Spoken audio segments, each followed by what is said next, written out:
നമസ്കാരം. മല്ലികാർജുന ഖാർഗെ കോൺഗ്രസിന്റെ അധ്യക്ഷ സ്ഥാനത്ത് നിന്ന് മാറ്റാൻ ഒരു നീക്കമാണ് ഇപ്പോൾ നടക്കുന്നത്.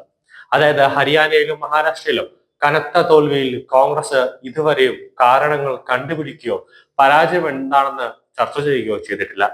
അതുകൊണ്ട് തന്നെയാണ് ഖാർഗെയുടെ ഉത്തരവാദിത്തം ആണെന്ന് എല്ലാ നേതാക്കളും അദ്ദേഹത്തിന്റെ വണ്ടിയിൽ തന്നെ വെച്ചുകൊണ്ട് അധ്യക്ഷ സ്ഥാനത്ത് നിന്നും മാറി നിൽക്കണമെന്നും ഇപ്പോൾ ഒരു നീക്കം നടത്തിയിരിക്കുന്നത്.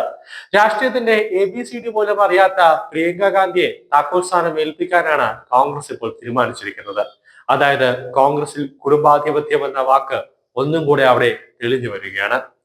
പ്രിയങ്കയായിരിക്കും ഇനി കോൺഗ്രസിന്റെ അധ്യക്ഷനാകാൻ പോകുന്നത്.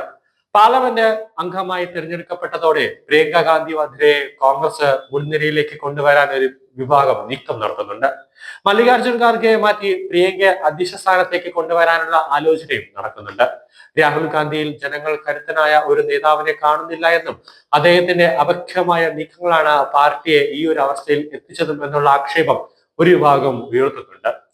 ഗാന്ധി കുടുംബത്തിന് പുറത്തു നിന്നും ഒരാളെ പാർട്ടി അധ്യക്ഷനാക്കിക്കൊണ്ടുള്ള പരീക്ഷണവും പരാജയപ്പെട്ട നിലയ്ക്ക് ഇനിയുള്ള തെരഞ്ഞെടുപ്പുകളിൽ പ്രിയങ്കയെ മുന്നിൽ നിർത്തി തെരഞ്ഞെടുപ്പുകളെ നേരിടുക എന്നതാണ് കോൺഗ്രസിന് ആകെയുള്ള ഒരു പോംവഴി. അതുകൊണ്ടാണ് ഇക്കൂട്ടർ മുന്നോട്ട് വയ്ക്കുന്ന ഈ ആശയം. പ്രിയങ്ക ഇന്ദിരാഗാന്ധിയുടെ ഓർമ്മകൾ വോട്ടർമാരിൽ ഉണർത്തുമെന്നും അത് കരുത്തായി മാറുമെന്നാണ് ഒരു വിഭാഗത്തിന്റെ വിലയിരുത്തൽ. എന്നാൽ പ്രിയങ്ക വരുന്നത് മുഖ്യമായും ബാധിക്കുന്നത് സംഘടനാ ജനറൽ സെക്രട്ടറിയായ KC വേണുഗോപാലിനെയാണ്. ഖാർഗെയെ മുന്നിൽ നിർത്തി രാഹുൽ ഗാന്ധിക്ക് വേണ്ടി പാർട്ടി നിലപാടുകൾ പ്രഖ്യാപിക്കുന്നത് വേണുഗോപാലാണ്. എന്നാൽ പ്രിയങ്ക വരുന്നതോടെ വേണുഗോപാലിന്റെ പിടി അയയുകയും ചെയ്യും. വേണുഗോപാലിന്റെ ഇടപെടലുകൾ പ്രിയങ്കയ്ക്ക് അത്ര താല്പര്യമല്ല. ഈ അപകടം മുൻകൂട്ടി കണ്ടുകൊണ്ടാണ് വേണുഗോപാലിന്റെ കരുക്കൾ നീക്കുന്നത്. ഒന്നെങ്കിൽ പ്രിയങ്ക മുന്നണിയിലേക്ക് വരുന്നത് തടയുക, അഥവാ രാഹുൽ നിന്ന് മാറി പ്രിയങ്കയുടെ വിശ്വസ്തനാവുക.